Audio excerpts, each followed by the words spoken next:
People who think for themselves never drift, while those who do little or no thinking for themselves are drifters. Little or no thinking for themselves are drifters. Who do little or no thinking for themselves are drifters.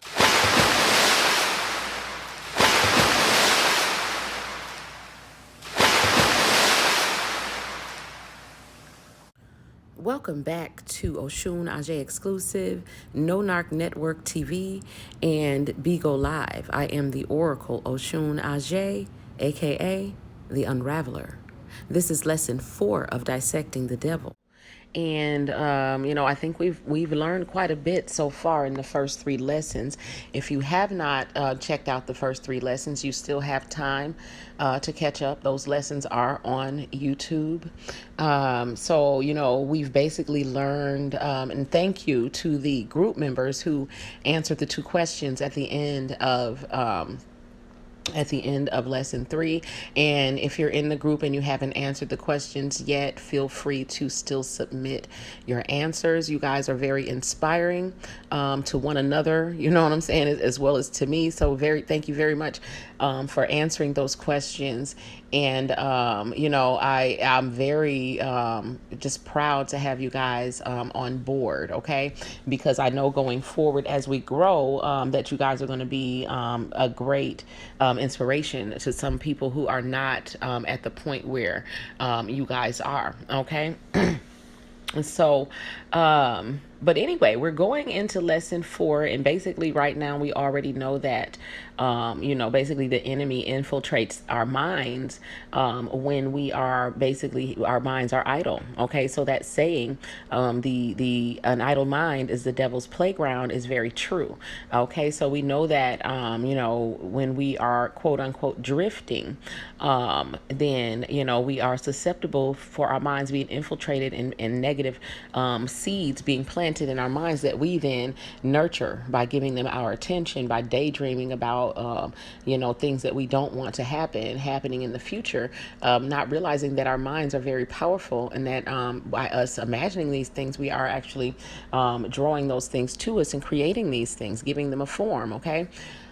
So basically, now that we know this, we have to learn and find ways to not do it. Okay. But I want to basically we want to go to the root. We want to start at the root. Okay. And at the root is most of this happened to people in their early childhood. Okay.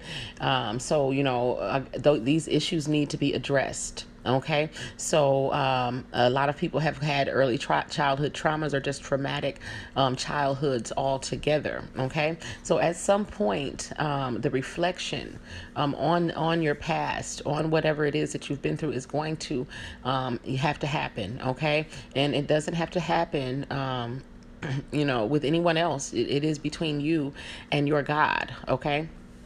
But so I just want to put that seed there so that you guys are preparing. At some point going forward on your path, you will have to address, whatever it is that caused this to happen, so that we are, again, digging these seeds up by the root, because some of them have been planted very deeply. Okay. And some of them have sprouted some very strong weeds. Okay. That are already grown in your minds. And so we have to get those out of there. Okay. So, but it's no worries. We are going forward, and this is what we came here to do. Okay, so with that being said, let's go ahead into lesson 4. A drifter is one who permits himself to be influenced and controlled by circumstances outside of his own mind.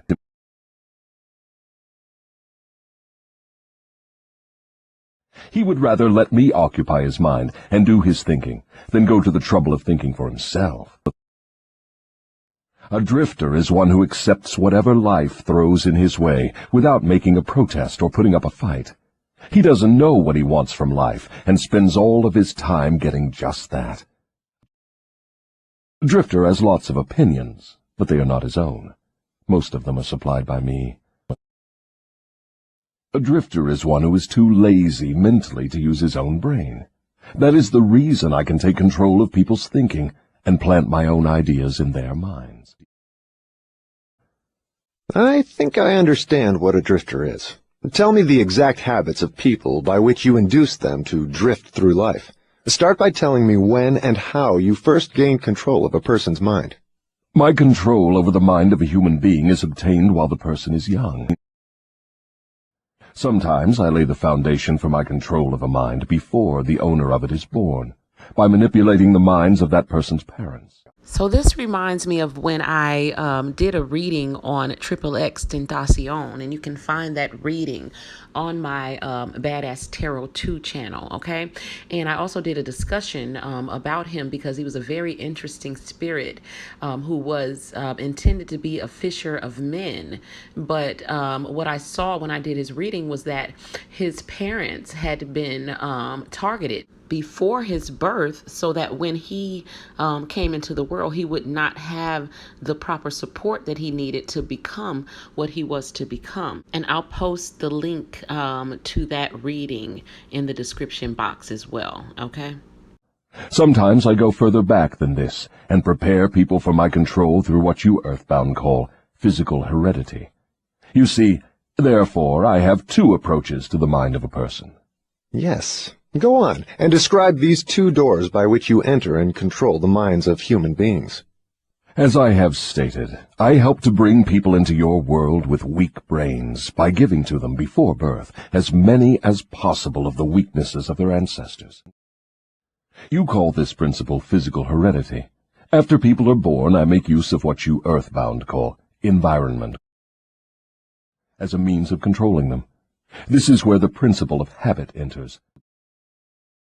The mind is nothing more than the sum total of one's habits. One by one, I enter the mind and establish habits, which lead finally to my absolute domination of the mind. Tell me of the most common habits by which you control the minds of people. That is one of my cleverest tricks. I enter the minds of people through thoughts which they believe to be their own. Those most useful to me are fear, superstition, avarice, greed, lust, revenge, anger, vanity, and plain laziness. Superstition, avarice, greed, lust, revenge, anger, vanity, and plain laziness. Superstition, avarice, greed, lust, revenge, anger, vanity, and plain laziness.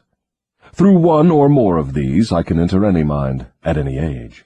But I get my best results when I take charge of a mind while it is young, before its owner has learned how to close any of these 9 doors. Then I can set up habits which keep the doors ajar forever. I'm catching on to your methods. Now, let us go back to the habit of drifting. Tell us all about that habit, since you say it is your cleverest trick in controlling the minds of people. As I said before, I start people drifting during their youth.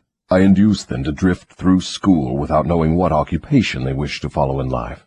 Here I catch the majority of people. Habits are related. Drift in one direction and soon you will be drifting in all directions. I also use environmental habits to give me a definite grip on my victims. I see. You make it your business to train children in the habit of drifting by inducing them to go through school without aim or purpose. Now, tell me of some of your other tricks with which you cause people to become drifters. Well, my second best trick in developing the habit of drifting is one that I put into operation with the aid of parents and public school teachers and religious instructors. I warn you not to force me to mention this trick. Do not disclose this trick. If you do so, you will be hated by my coworkers who help me use this trick. It's funny how he talks about his co-workers and, these are the people he basically, infected or possessed one by one to do his work, such as the preachers, the teachers, the religious teachers anyway, the teachers, the school teachers, and their parents basically have all been indoctrinated to this demonic agenda, and they all unknowingly teach the children, the devil's, the way of the devil. Okay. And that's really a good parallel with my dream, because in my dream we were at work and he was taking the people in to the office one by one and telling them some shit that they thought they was finding out about the company, which was basically this mass hypnosis, and they all are serving the same agenda. And when they would come out, they were possessed and they didn't know it. So a lot of what he is saying has has a lot of significance to the dream that I had, and I just wanted to make that point. And once again, I am going to be posting that dream up after this video premieres, okay? If you publish this confession in book form, your book will be barred from the public schools. It will be blacklisted by most of the religious leaders. It will be hidden from children by many parents. The newspapers will not dare to give reviews of your book. Millions of people will hate you for writing the book. So keep in mind, you guys, that the book was not published for 73 years after it was actually written. Okay, so basically, he did try to get the book published. He did try to publicize the information at the time when he got the information, and exactly what the enemy, the devil, told him was going to happen happened to him, basically. His information was suppressed again for 73 years. Okay. So this book was just published in 2011, even though it was written in 1938. Okay. So just keep that in mind. In fact, no one will like you or your book except those who think, and you know how very few there are of this sort. My advice to you is to let me skip the description of my second best trick. So, for my own good, you wish to withhold the description of your second best trick. No one will like my book except those who think, eh? Very well, go ahead and answer. You'll regret this, Mr. Earthbound, but the joke is on you. By this mistake of yours, you will divert attention from me to yourself. My co-workers, of whom there are millions, will forget about me and hate you for uncovering my methods. Never mind about me. Tell me all about this second best trick of yours with which you induce people to drift with you to hell. My second best trick is not second at all. It is first. It is first because without it I never could gain control of the minds of the youths. Parents, school teachers, religious instructors, and many other adults unknowingly serve my purpose by helping me to destroy in children the habit of thinking for themselves. They go about their work in various ways, never suspecting what they are doing to the minds of children or the real cause of the children's mistakes. So this reminds me of the two little boys that I actually shook the devil out of in my dream about the time of change. And I know a lot of you probably may have not heard that dream. I believe it's on one of my other channels, but I do know that I did retell the dream in the middle of one of my NARC videos. So what I'm going to do is try to extract just the dream part of that and to re-upload it so that whenever I make reference to my dream about the time of change and it's two dreams, the dream about the time of change and then the great fire. Okay, these were my two prophetic dreams that are very significant to what's happening now with the narcissism epidemic and just globally, what's coming for everyone. And so I do want everyone to have seen or heard the dream. Okay, so that when I refer to it going forward in this study, that you guys are aware of what I'm talking about. So I will re-upload that sometime later today. Okay. I can hardly believe you, Your Majesty. I've always believed that children's best friends were those closest to them, their parents, their school teachers, and their religious instructors. Where would children go for dependable guidance if not to those who have charge of them? That is where my cleverness comes in. There is the exact explanation of how I control 98% of the people of the world. I take possession of people during their youth, before they come into possession of their own minds, by using those who are in charge of them. I especially need the help of those who give children their religious instruction, because it is here that I break down independent thought and start people on the habit of drifting, by confusing their minds with unprovable ideas concerning a world of which they know nothing.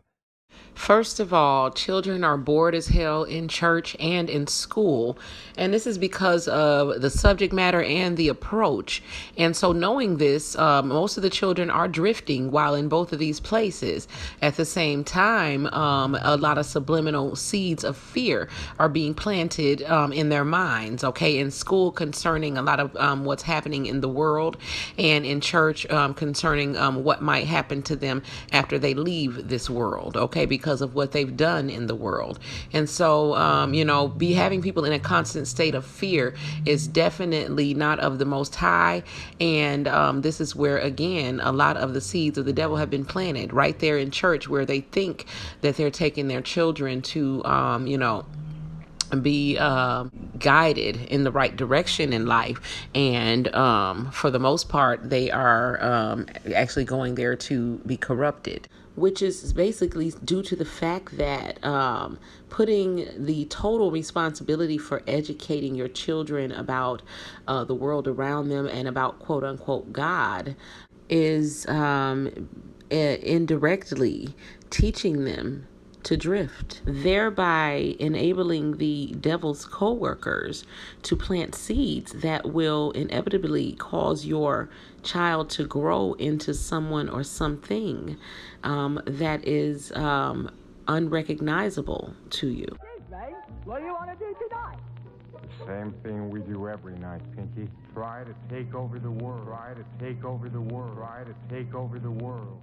So this was a cartoon called Pinky and the Brain that ran from 1995 to 1998. They were two mice, or a rat and a mouse, whatever. And the tall one was Pinky, who was the obvious drifter, who was obviously dim-witted and didn't think very much, okay? He was always asking the Brain, who was a self-proclaimed brain, and the obviously demonically possessed one, what they were going to do. And of course, the agenda was always the devil's agenda, which was to take over the world, okay? So the Brain had always had these plans to take over the world, which were never well thought out. And so they always end up messing themselves up in some kind of way, okay? So their plans never worked, okay? So basically, the overall message here, in the way that you can parallel this with the way that narcissists act, okay, and the agenda of the devil, there's a lot of things to take from it, okay?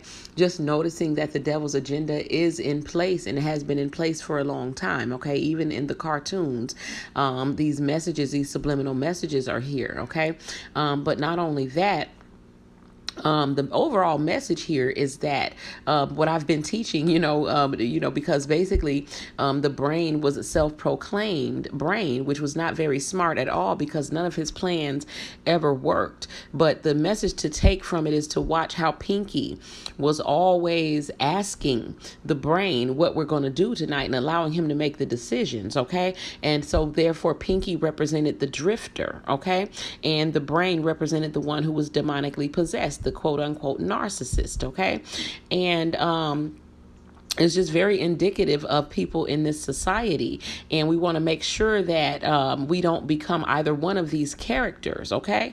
But that we are using our own brains to think for ourselves. But I did want to point that out, that this agenda has been in place. And if you look closely enough, you'll find it just about everywhere you look. Are you pondering what I'm pondering? I think so, Brain. But where are we going to find a duck and a hose at this hour? I think so. But where would we find an open tattoo parlour at this time of night? Well, I think so, Brain. But if we didn't have ears, we'd look like weasels. So I want you guys to notice how Pinky is often going against his better judgment. And this is because he has allowed the Brain to deceive him into believing that the Brain is the smarter of the two, okay? When in fact the Brain doesn't know any more than he does, okay? Which is why he goes along with all these stupid schemes that he knows is stupid going in. But because he has fallen for the deception, they both end up messed up 100% of the time, which will happen each and every time you allow your ego to override the intuition coming from your own spirit. I think so, Brain, but isn't Regis Philbin already married? I think so, Brain, but Burlap chafes me so. Sure, Brain, but how are we going to find chaps our size? I think so, Brain, but we'll never get a monkey to use dental floss. I think so, Brain, but this time you wear the tutu. So I hope that you guys are recognizing that Pinky and the Brain represent every other person that is, next to you in the world right now. Okay. So basically, most of the people are not using their own brains and allowing themselves to be controlled by someone who doesn't even know as much as they do, but who is allowing themselves to be controlled by the quote unquote devil, who is ultimately controlling them both. Okay. So, if you wish to regain, control over your own mind, you definitely have to be proactive in the process and understand that it is a process. Okay. So let's listen to Dane Spots explain how we can be proactive in changing our thoughts and thereby changing our reality. Okay. The moment you shift how you think about yourself and your circumstances, both you and those circumstances will begin to change. Hello, this is Dane Spots. I'm sure you've heard the idea that our thoughts somehow shape the reality we experience, that negative thoughts influence the world around us and bring about negative circumstances, while positive thoughts somehow bring about positive circumstances. Well, an entire industry of motivational speakers has been created around this premise. Almost all of us have been exposed to the tenets of positive thinking. But if it works so well, then why isn't everyone who attends these seminars and reads these books rich and successful?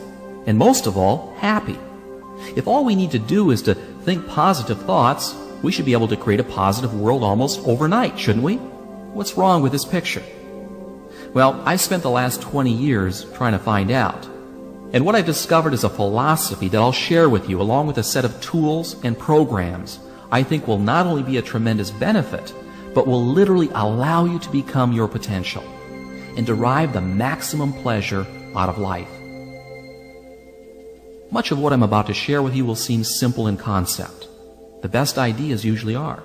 And so I should warn you that there's a tendency to view these simple ideas from a surface level without really internalizing and practicing them.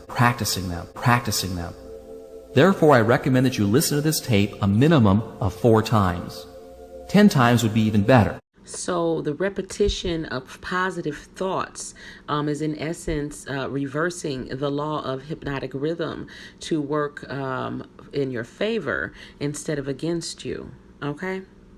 And each time you hear these ideas, rather than using your rational intellectual mind, which analyzes things to death, use your playful risk-taking side and make the effort to incorporate these tools into your daily life.